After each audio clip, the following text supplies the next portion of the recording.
Welcome to the highlights of our vibrant Discover the Source stage at Foodservice Australia 2025 in Melbourne.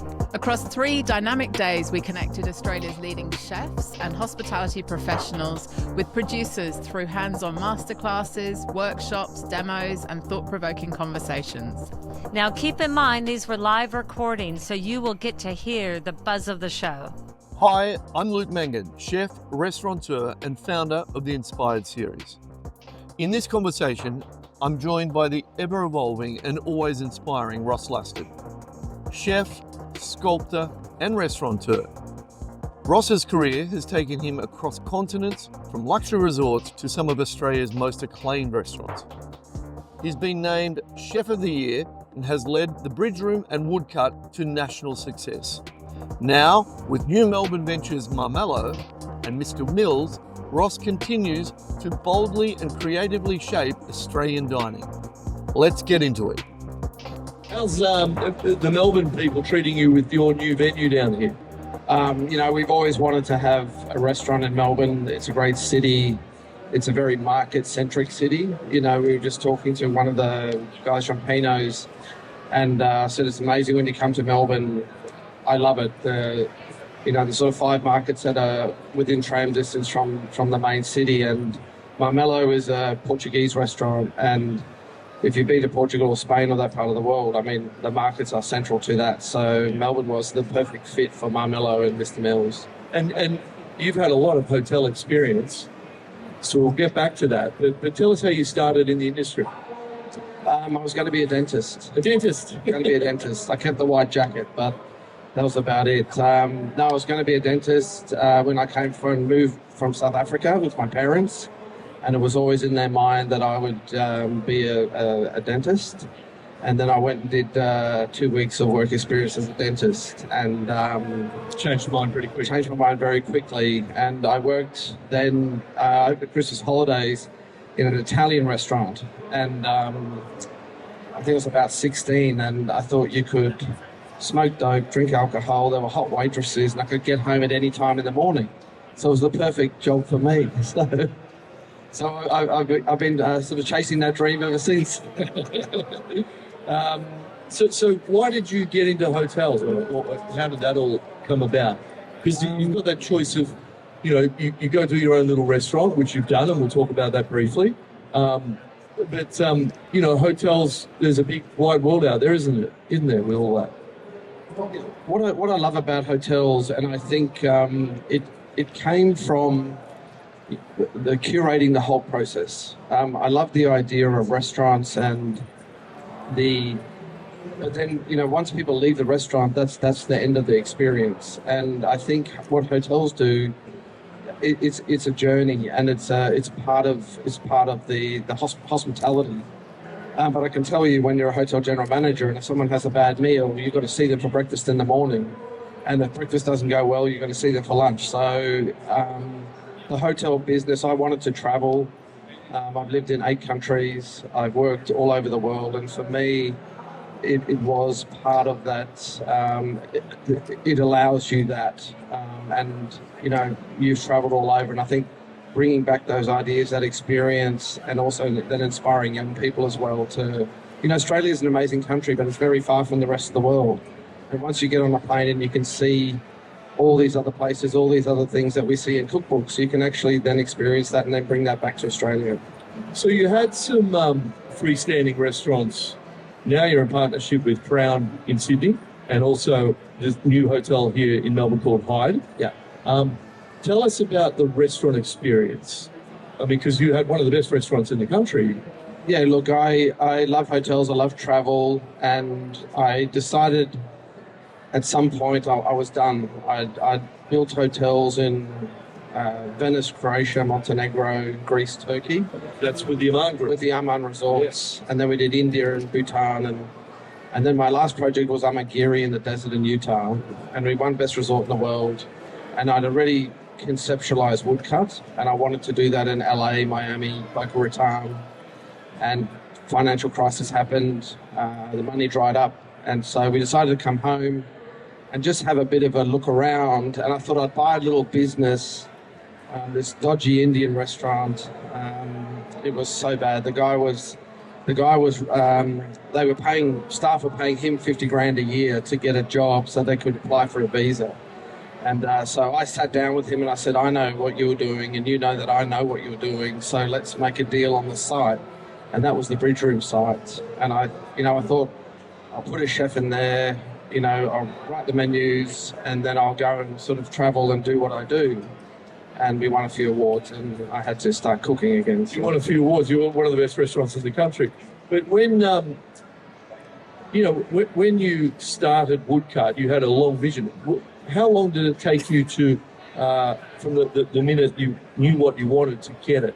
I suppose you had to find the partner, etc. Yeah, look, I think my wife and I work together. We have done for 20 years. And so, is she here now? No. Okay, so you can she's talk about it. yeah. No, but I think the best thing for me personally, working with Sunny, is you cut through a lot of the time that you might waste with a partner that you're learning to work together. And I would say I'm thinking of doing this, and Sunny goes, "Don't waste your time," and it's very quick, and so it's very focused. And Woodcut sort of came out of the idea that I honestly believe so much of our business is entertainment. And I looked at the traditional restaurant model and I said, what's the menu? Entree, main course, dessert, or you do a tasting menu, or you do a prefix menu. So I thought, why don't we talk about the cooking method more than we talk about a structure of a menu? So then I looked at the sort of 5-6 different cooking methods that I liked. And I said, well, let's build a restaurant around that. So we have steam kettles that we brought in from Canada. I'd first seen them in New York, never been sold in the Southern Hemisphere. So we had to custom build a boiler for that. We have a wood oven, Japanese grills, a big iron bark burning grill, seafood counter. So it's all about and I mean, I can do it because I have a 350-seat restaurant. Yeah. But the idea is I look at an ingredient and I say, okay, where's this ingredient best going to live in the menu? What's the cooking method that supports that? Whether it's asparagus or abalone or tuna, or where can we plug it in? And that's the most exciting part, is you can have an idea and then, we have a development kitchen where the guys work on things, and then because it's so busy, you can't just go in and tinker. You have to then, for that business, you plug it in when it's ready. And what's it like working with a partner like Crown? They're a big company, big operators, big money, what returns? Yeah, look, but they're also, it's owned by Blackstone Real Estate, which is an big American company. And they don't buy things to manage. They buy things that perform, and you need to perform. And if you are performing, then there's a lot of opportunity within that. But the good thing is, I think they leave us to do what we do, and we leave them to do what they do. I'm not a casino operator. I don't profess to know anything about casinos, but I know a lot about the hotel business. So, and I think working as a former hotelier and hotel developer, I've done that role, so it's quite easy to sit at the table and have the right conversations. So, let's say the CEO walks into Woodcut and says, wants to change a menu item. Does that happen? Or? I'd say go and talk to one of your other restaurants. You don't come and do that in my restaurant. No. Right. So, and look, to be honest, it's a big company. They have a board. It's not an individual. And I can tell you from having the family-run business, the individual versus having a board, I'd much rather deal with a board. Yeah. So you wouldn't open a small freestanding restaurant again, you don't think? On your own money? Well, never say never. No, I don't like. My wife said to me when we opened the Bridge Room, and we'd worked overseas for 10 years, and you save up a small amount of money and you open a restaurant. And she said, you realise we will lose our house if this doesn't work out. And I didn't really think of it like that, but then I suppose, there's days when you've got 10 covers in the restaurant, and you do think it's a massive risk. And, a lot of people say you've got to back yourself, but I know plenty of very talented chefs that there just wasn't enough people who liked what they like. Yeah. And you've got to be able to read the market and not be silly. Yeah, and how do you find it with staffing at the moment? Everyone struggles with staff, but not only in the hospitality industry.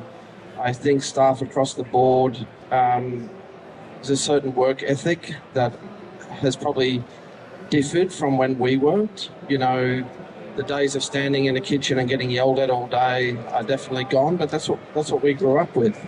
And I think there's just not a lot of people who go, why would I work the hours? Well, not that all our staff work 38 hours a week now, which is great, except, you know, well, some of them that, you know, we had them working 38 hours a week for work-life balance over 4 days.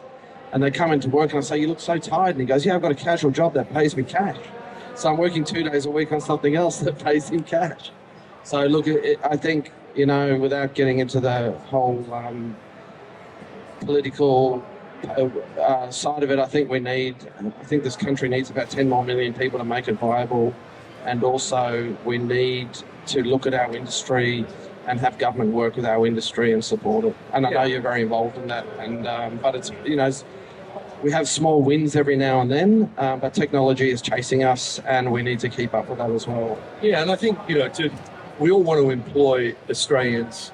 We put the ads out for chefs, waiters and things like that. We don't get any Australians working. We have to employ visa workers, I guess, and that's the only option. And I think that's why the Inspired Series was started, and what we're doing with the Inspired Series is taking this to schools, kids aged between 15, 16 and 17, and interviewing great people like yourself and Neil Perry and things like that, and hearing the journey, because there's so many, any industry you work in, there's so many ups and downs, and you've seen it. And tell us some of the downs that you've seen in your career and sort of nearly thrown in what you do. Yeah, you know, we never worried about if we go to the market, the tomatoes are going to be there. If we go to the fishmonger, the fish is going to be there. Now you talk to a broadacre farmer and he's like, well, you know, they might have 10,000 acres and they're only planting a third of that because they know that they don't have a transient workforce that will come in and help them with harvest. So products that we knew that we had and were, you know, I remember this incredible mushroom grower that was in the Otways down here. A fire went through, lost everything, started again, and then it was just every year, it just wasn't sustainable for him anymore. You talk to someone like Tim Malfroy, who harvests honey in the Blue Mountains, he goes out for weeks and weeks, but then packaging costs, transport costs, you know, whereas the glass bottles are coming in from another country. And so we've lost a lot of industry here. And then, you know, as a restaurateur, you also look at, you know, payroll costs are going up, logistics costs, but basically everything, there's a cost increment.